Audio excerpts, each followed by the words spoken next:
So that shiny new game just came out, The Crew Motorfest. And you want to know if it's worth your time, right? Well, let's take a look at the game for some first impressions. The game starts with you able to customize your character. You can choose one of various base presets and then you can customize it further. There's a few different options for head, hairstyle, hair color, and eye color. Under clothes is a few options for upper body, lower body, shoes, caps, sunglasses, and gloves. Under animations is various options for posing and victory. After that, you jump right into a tutorial of sorts and get to try out racing various cars. Each driving game has a different feeling to the driving, and I'm still getting used to this game's driving. So it looks like you have boosts you can use in specific types of races, and it recharges over time. Next, you try a little off-roading, including jumps. After that is open-wheeled cars, and these have tire wear that can be repaired by going to the pits. There's no nitrous for these cars. Then is muscle cars, and these also don't have nitrous. After that, you drive a Lamborghini, and this AI absolutely destroyed my life. This is where I learned a few things. Number 1, this game has minimal to no vehicle damage, and number 2, you can rewind and redo the last 15 seconds. After that, I was able to choose one of 3 available starting vehicles. Honestly, I'm not into convertibles, so that was a bit of a letdown. I ended up choosing the Mustang as my first car. Next, you get to choose your first playlist. I chose American Muscle as my first, but there's a few other options such as Made in Japan, Hawaiian Scenic Tour, and 9/11 Legacy. Then you spawn and can drive around. There's a path to follow to my first American Muscle race. At this point, I decided to look at the various game mechanics and menus that were available. There's various different perspectives you can switch to, including first person. There's a camera mode, and there's emotes you can use. In this menu, I selected driver, and here you can customize your character, add titles, look at your photo gallery, look at your legend points, which I'm unsure what those are as of yet, and finally look at your mailbox. Mine was empty. Next, I chose the vehicle tab, and here you can look at and customize various vehicles.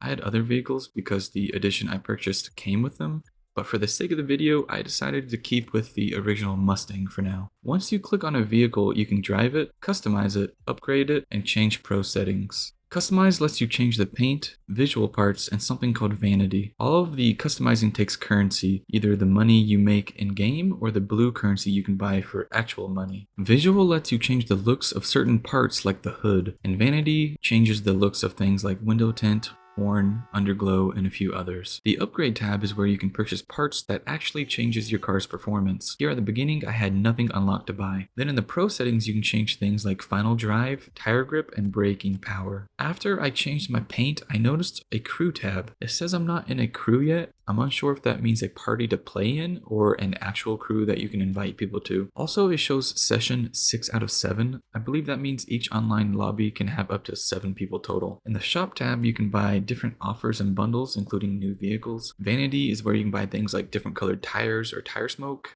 underglow, things like that. Once out of the shop tab, I looked at activities. There's various different online modes, playlists, challenges, and things like that here. I took a look at the map, which is decently sized, and you can zoom in very far. There's a button you can press to change to a boat or plane, but I didn't have those unlocked. Finally, it was time to try my first race. Doing these races, I was giving loaner vehicles. Not sure if I'm able to use my actual car, or maybe that's just possible on a different playlist. After that race, I unlocked a couple of performance upgrades for my car, motor core and tires. So I got those and went to the next race, the drag race. Pretty simple concept here, just shift correctly basically. I drove to the next race and noticed my FPS tanking dramatically here. I have to mention that this game only had 2 options for FPS, 30 and 60. So I'm playing at 4K max settings and apparently that was too hard for me to hit 60 FPS. I turned down a few settings and it felt much better. After doing good in the other race, the game recommended I turn up the difficulty, so I decided to turn it to maximum difficulty. This next race was a timed one. Hit the checkpoints before the time runs out. Pretty simple. I crashed on this corner and used rewind, but I didn't realize the timer is still going down even using rewind. That makes rewind completely unusable for this timed game mode. At this point, I kept trying over and over again to complete this on max difficulty, but I failed repeatedly non-stop for so long. On the bright side, I got to learn how the car handles and I improved over time, but sometimes the car just felt completely unresponsive and I'd lose complete control. This kept happening and was frustrating to deal with. It's probably user error on my end, but that was so frustrating to deal with nonstop. Eventually, I could not progress any further and kept losing on this same corner. I finally gave in and turned down the difficulty from the max 5 dots down to the 4th dot. The difference it made was massive. I completed it in my first try even with some mistakes, and I even placed in the 2000s on the global leaderboard. That's just from me repeating the race over and over again. The next race was a monster truck race, and if I thought the previous car was hard to handle, then this one was above even that.